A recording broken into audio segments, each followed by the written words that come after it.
Você já ouviu falar sobre o desafio 30 dias sem açúcar? Ainda mais sendo associado com esse processo de emagrecimento? É um desafio que se tornou muito tentador. Mas será que ficar 30 dias sem açúcar é a solução? Se você já tentou várias dietas com prazo de validade e depois acabou retornando para os hábitos antigos, você sabe exatamente do que eu tô falando. No vídeo de hoje eu vou esclarecer algumas coisas e no final você vai ser capaz de tomar a decisão se vale a pena ou não iniciar esse desafio no seu processo de emagrecimento. Se você ainda não me conhece, eu me chamo Thaís Gabriela, eu sou nutricionista, trabalho com a nutrição comportamental voltada para o emagrecimento. Antes de qualquer coisa, eu quero que você saiba diferenciar carboidrato de açúcar simples, porque se você confundir esses dois, o seu processo de emagrecimento pode ficar muito prejudicado. Algo que muitas pessoas acabam confundindo é que ao cortar todo o açúcar da alimentação, acham que é a mesma coisa que tirar todo o carboidrato da dieta. Mas calma aqui, carboidrato e açúcar simples não são exatamente a mesma coisa. Para explicar de uma forma um pouco mais didática, vamos imaginar que o carboidrato é uma grande cesta e dentro dessa cesta tem bolas menores e bolas maiores.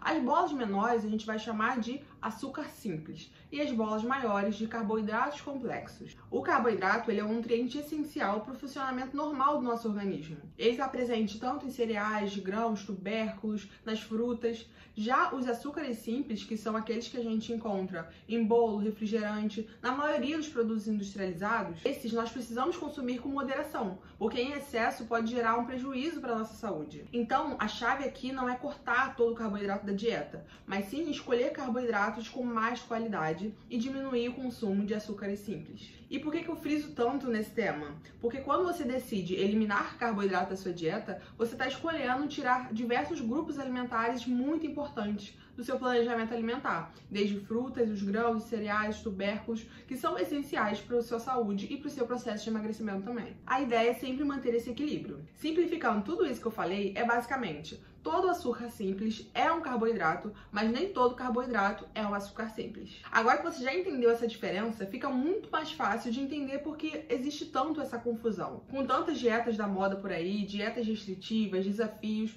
as pessoas elas começam a achar que todo tipo de carboidrato é ruim. E essa não vai ser a primeira nem a última vez que isso vai acontecer. Porque não acontece só com nutrientes. Muitos alimentos passam pelo terrorismo nutricional, que é como a gente chama, que é quando eles surgem na mídia como um alimento proibido. Aconteceu com ovo, com leite, com pão e muitas vezes acontece com o próprio carboidrato. Mas isso acaba simplificando demais esse tema e você acaba fazendo escolhas que não vão durar por muito tempo. Mas agora, por que esse desafio 30 dias sem açúcar ficou tão atrativo? O que acontece com o seu corpo durante esse período? Quando alguém corta o açúcar de uma forma radical ou qualquer outro tipo de alimento que antes você consumia em uma quantidade muito alta, é normal que seu corpo reaja a essa diferença. Mas falando especificamente do açúcar, a primeira semana ela já costuma ser mais desafiadora, porque pode surgir aquela vontade aumentada de consumir doces, justamente por conta da restrição. E também pode começar a aparecer alguns sintomas, como dor de cabeça e cansaço. É o seu corpo se habituando com essa falta de pico de glicose que estava tão habituado. Além disso, já nas primeiras semanas, você também consegue observar uma diminuição de peso na balança. A questão é, será que essa diminuição de peso é sustentável ou é algo temporário? Se você não está com um acompanhamento profissional, com uma nutricionista que esteja te acompanhando,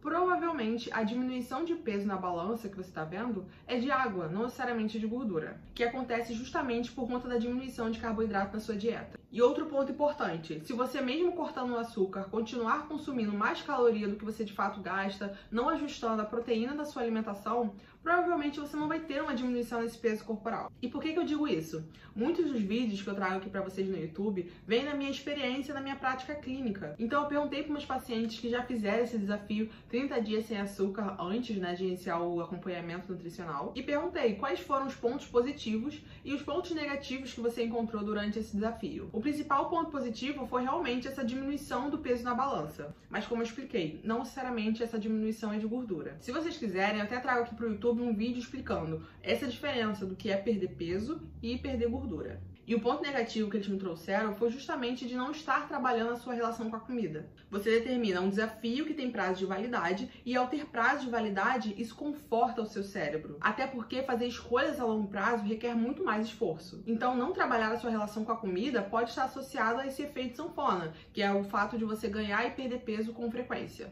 E o outro ponto que eles comentaram foi justamente estar passando por esse processo restritivo. Alguns tiveram esse desejo, essa vontade de comer doce de uma forma muito mais aumentada depois do desafio. Mas esse foi um relato principalmente daqueles que nem sequer conseguiram chegar aos 30 dias. E eles não chegaram no final desse desafio justamente porque eles não têm uma boa relação com a comida ainda. Então vocês percebem que existem tanto os pontos positivos quanto os pontos negativos. Mas é sempre interessante avaliar o pós. Avalie junto comigo daí, porque quando eu der a minha resposta se vale a pena ou não iniciar esse desafio, você também tenha clareza e segurança para tomar a decisão se esse desafio vale a pena ou não para o seu processo de emagrecimento. E lembrando, se até aqui esse vídeo tá te ajudando, não deixa de se inscrever no canal, de curtir, porque isso faz muita diferença pro meu canal. E toda semana tem um conteúdo novo pra você. Bom, se você já me acompanha aqui há algum tempo, você sabe que eu não sou a favor de dietas extremamente restritivas, justamente porque tem prazo de validade. Ou seja, no momento em que você parar de seguir, você vai retornar com seus hábitos antigos, comendo na mesma quantidade e acabar tendo um reganho de peso, ou às vezes ganhando até mais do que você perdeu. Eu sempre vou escolher te ensinar a fazer boas escolhas alimentares, porque assim você consegue alcançar os seus resultados e, mais do que isso, você mantém os seus resultados.